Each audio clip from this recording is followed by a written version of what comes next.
What is one surefire way to be able to have great places to fish, to be able to catch fish on a lake that you live on or a lake that you fish quite a bit, one that's nearby?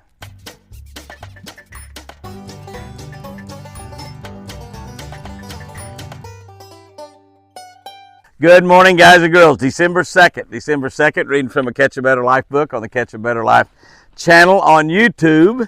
We got over 30,000 people on that channel now.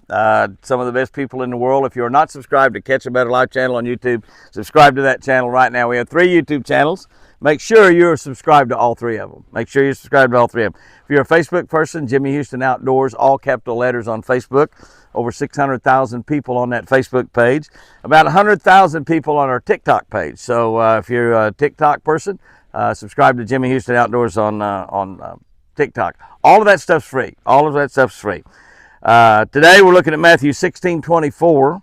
Matthew 16:24 said, Jesus said to his disciples, if anyone desires to come after me, let him deny himself and take up his cross and follow me. Here's what I wrote about that. It only takes a little free time every now and then to be a fisherman and have loads and loads of fun playing this great game of fishing, going out there and trying to catch those little fish on our hook.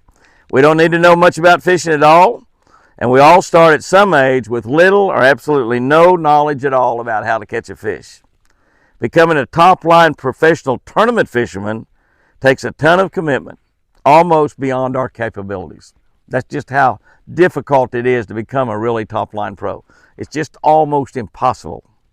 It takes complete commitment, complete 100% commitment, a commitment to learn and a commitment of time, a great commitment of time.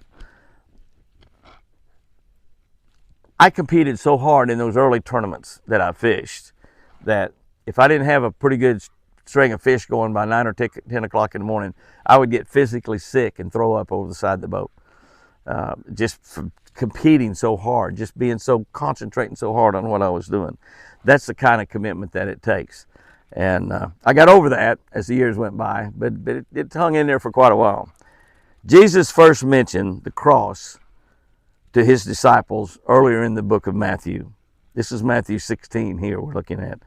He first mentioned the cross. To these chosen disciples of Jesus, his hand-picked men, that was a picture of a horrible, brutal, and a degrading death. They were familiar with crucifixion. They were familiar with the cross. That's how the Romans killed people that they wanted dead. They wanted to make an example of.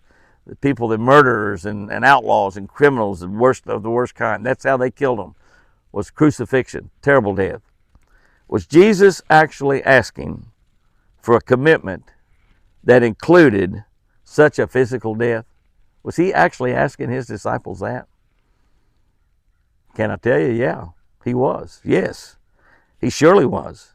And he's asking that same complete surrender from you and me. He's asking that same complete surrender. Deny himself, take up his cross, and follow me. This kind of faith, this kind of commitment guarantees eternal life. Eternal life. Jesus himself took up that cross for you and for me. Here's our tip for today. Talking about how to make sure you had some great places to fish on a lake that you either lived on or a lake that was nearby or a lake that you fished quite a bit. Build your own brush piles for great bass and crappie fishing. Build your own brush piles and you will have some great places to fish any time of the year. Some of those places will be top secret because you're the only one that'll know where they are. Guys and girls, fish lucky, and remember, I sure do love you.